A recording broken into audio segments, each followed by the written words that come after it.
The bigger the SD card you have, the more time and more pictures you can take. For example, I have a 64 micro SD card on here, so I can take as many pictures and video as I can. Basically, I can take up to, according to this, about almost 5 hours on this camera here. I can take up with the 8 gigabytes here. I can take up to a half hour, but the bigger the better sometimes, especially if you're traveling. So I do recommend, if you want to take a long video and all that, if you're going to be somewhere, like let's say for example you're like someone like Andre Meadows and you're on the road, but you want to take multiple pictures or you want to take multiple videos, so you have plans to sit in your hotel room and do a 30-minute, 40-minute video. Let's say Angry Joe did several months ago, with after E3.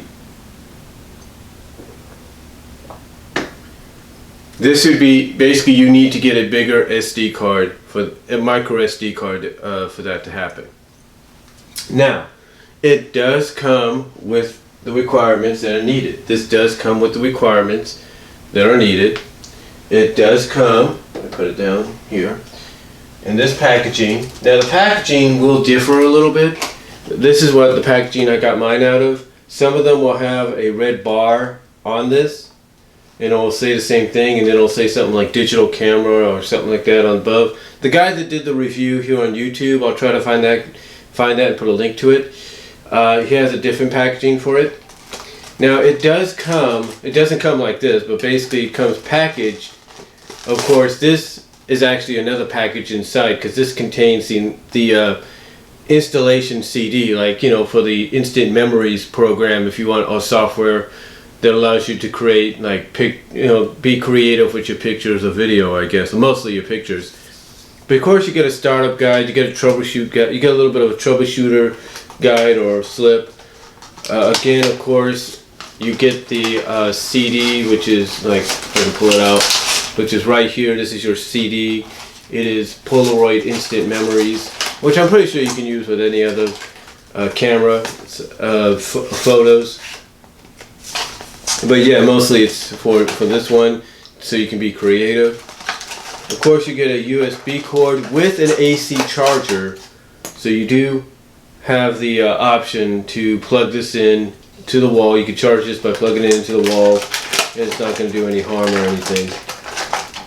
And it works. So it saves, basically it saves on your computer, so you don't have to worry about that. And of course it comes with a strap, which for a lot of us that get these is a pain in the butt to install. But overall, it's not a bad camera, really, for $59. $64 if you add if you get it from Walmart and add the product protection plan, which for any device that you get, whether it's a camera like this, a laptop, or a camera like that, I do recommend getting the product protection plan, despite what it may cost, because you only get 1 year with your manufacturer. Here, most times you can only get like 1 year, maybe 5 years. 5 years, you don't have to do it if you want to mail the thing to the manufacturer to get fixed.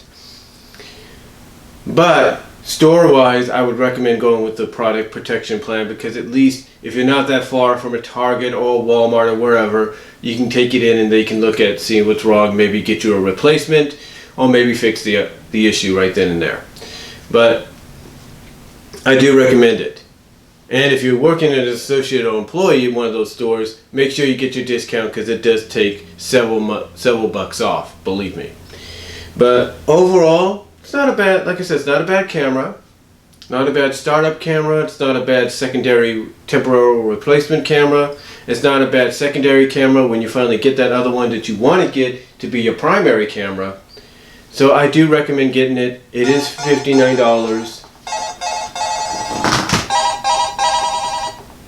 And that was my alarm going off, because I wasn't sure if I was going to sleep in this late or not.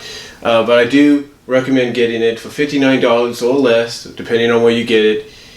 It's worth getting. And again, I do recommend getting the product protection plan if they offer one either online or at the store, so you can make sure that if anything happens, you don't have to worry about mailing it in. You could just take it to that store and get it the solution taken. You can get a solution there or get some kind of answers there. But overall, like I said, it's not a bad temporary replacement camera. It's not a bad secondary camera when you decide to get the one that you want to make your primary camera. And it's not a bad startup camera, for especially for the young kids, or people starting out in photography, or the teens or whatever. So I do recommend it. The only thing I could say is if you're expecting to get a 16:9 widescreen video out of it with your 1080p, you're going to get 1080p, but you're going to get 4:3 widescreen. 4:3 full screen. That's what you're going to get. Whoever came up with the camera's idea didn't, I guess, integrate that in there. Hopefully there's an update for the firmware or firmware, whatever it's called, that does address the issue. We'll just have to wait and see. But that's all I'm going to say. I do recommend getting it, and that's all I'm going to say. So take care, God bless, and I'm out.